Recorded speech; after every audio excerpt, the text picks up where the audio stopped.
Good morning students, this is Satish Kumar from Krishna Public School, and in this video we shall be discussing about the different types of joints and skeleton and muscles from chapter Bones, Joints and Muscles of class 5th standard। तो जो joint होता है वो actually होता क्या है students, joint उस part को बोलते हैं जहाँ पे दो या दो से ज़्यादा बोन्स हमारी आके मिलती हैं। जो जॉइंट होते हैं वो फिक्स भी हो सकते हैं और इमूवेबल भी और मूवेबल भी हो सकते हैं। जैसे हमारे अगर हम स्कल की बात करें तो वहाँ पे हमारे फिक्स जॉइंट्स होते हैं और बाकी हमारे आर्म्स लेग्स में जितने भी हमारे जॉइंट्स होते हैं सब मूवेबल होते हैं।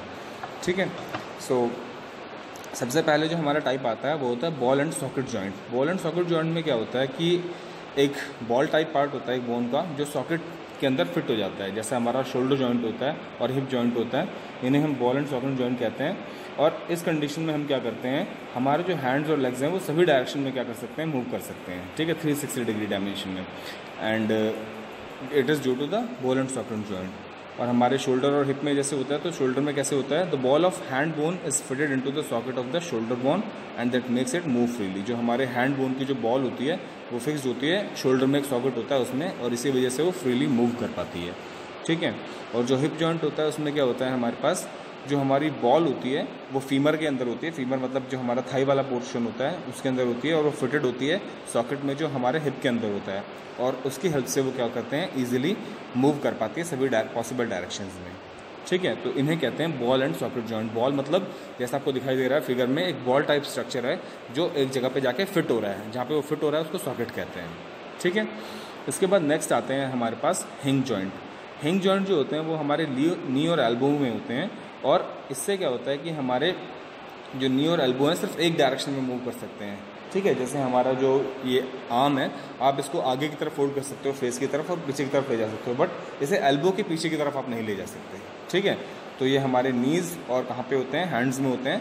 हैंड्स हमारे इनवर्ड्स बेंड होते हैं और नीज़ भी हमारे इनवर्ड्स बेंड होते हैं टुवर्ड्स हिप। तो इस टाइप के जॉइंट्स को हम हिंज जॉइंट्स कहते हैं। इसके बाद नेक्स्ट आ जाते हैं हमारे पास pivot joints. Pivot joints basically जोड़ने का काम करते हैं।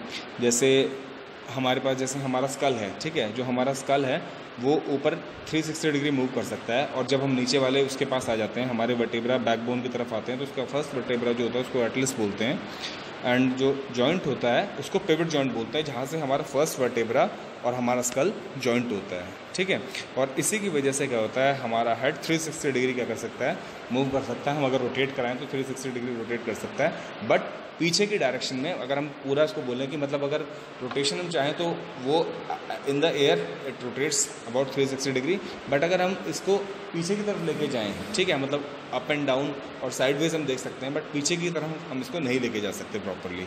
ठीक है, सो इस टाइप के जॉइंट को हम पिवट जॉइंट कहते हैं। लास्ट आ जाते हैं हमारे ग्लाइडिंग जॉइंट्स।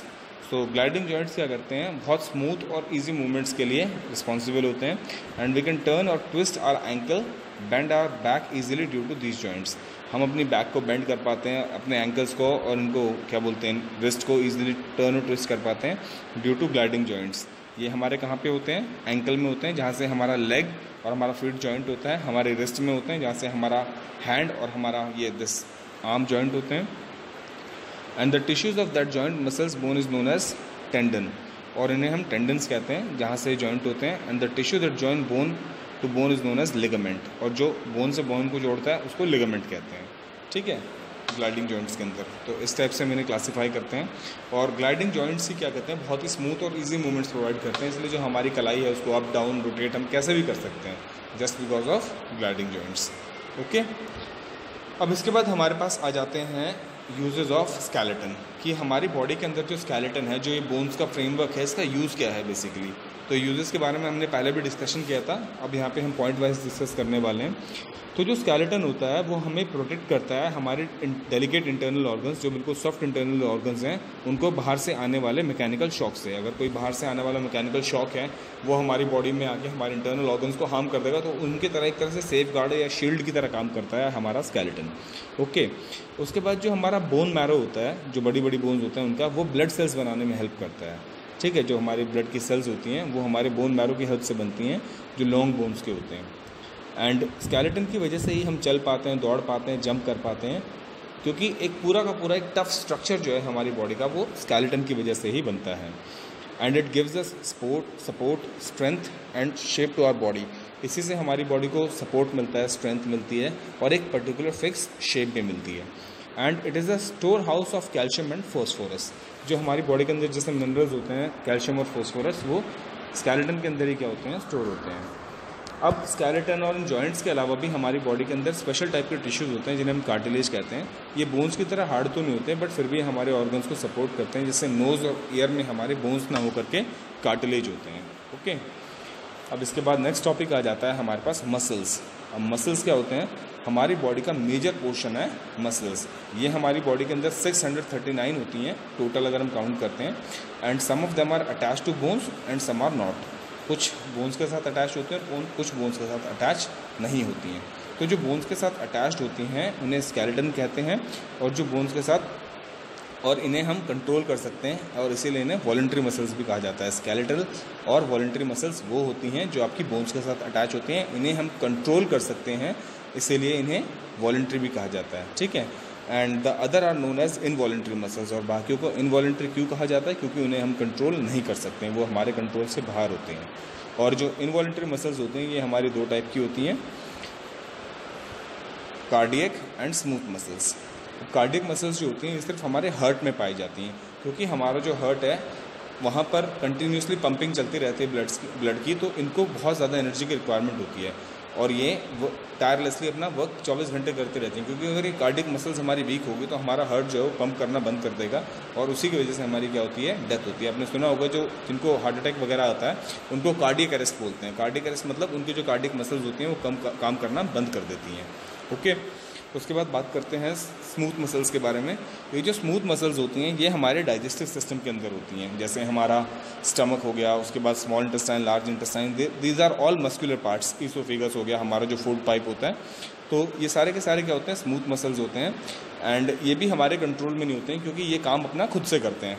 बाकी अगर हम अपनी थाइज़ की, लेग्स की, आर्म्स की और जो फेशियल मसल्स होते हैं इनकी बात करें तो these are all in our control. ये सब हमारे कंट्रोल में होती हैं। हम चाहें तो इन्हें स्ट्रेच कर सकते हैं, हम चाहें तो इन्हें कॉन्ट्रैक्ट कर सकते हैं। तो इस टाइप से यहाँ पे देखो डायग्राम भी दे रखा है आपको कि कॉन्ट्रैक्टेड मसल थोड़ी इस टाइप से फुली होती है। जब हम अपने आर्म की मसल्स को कॉन्ट्रैक्ट करते हैं तो यहाँ पे एक प्लम सा हो जाता है हमारी आर्म में, जिसको हम बोलते हैं हमारी बॉडी है, ये मसल्स हैं, वो चीज़ें। तो कॉन्ट्रैक्टेड मसल थोड़ा फ्लफी मिलेगी आपको, और जब मसल रिलैक्स हो जाती है तो बिल्कुल पतली सी हो जाती है। तो इस टाइप से हम डिफ्रेंशिएट कर सकते हैं डिफरेंट टाइप ऑफ मसल्स के बीच में। अब जहाँ तक वॉलंटरी और स्केलेटल मसल्स के बारे में बात हुई है, वो आपकी वो क्या होती हैं, they have strips and are attached to skeleton with the help of tendons. Tendons की हेल्प से क्या होते हैं, ये अटैच्ड होते हैं हमारे स्केलेटन के साथ, हड्डियों के साथ, जैसे लिपटे हुए हैं, यहाँ पे दिखाई दे रहा होगा आपको डायग्राम के अंदर। और muscle and bones make together as to move, और इन मसल्स और बोन्स की वजह से ही हम क्या कर पाते हैं, चल पाते हैं और किसी एक जगह से दूसरी जगह पे जा पाते हैं, स्पोर्ट्स खेल पाते हैं। सो ऑलमोस्ट जितना भी हम 100% वर्क करते हैं अपनी लाइफ में, it is all due to the presence of bones and muscles. अगर ये नहीं होती तो हमारी बॉडी बिल्कुल इम्प्रॉपर होती, कोई शेप नहीं होता हमारा, and will be just like insects जो फैले आपके जैसे अर्थवॉर्म वगैरह होते हैं जिनके पास बोन्स नहीं होते तो उनकी तरह होते हैं। Okay students, thank you very much for listening me so far.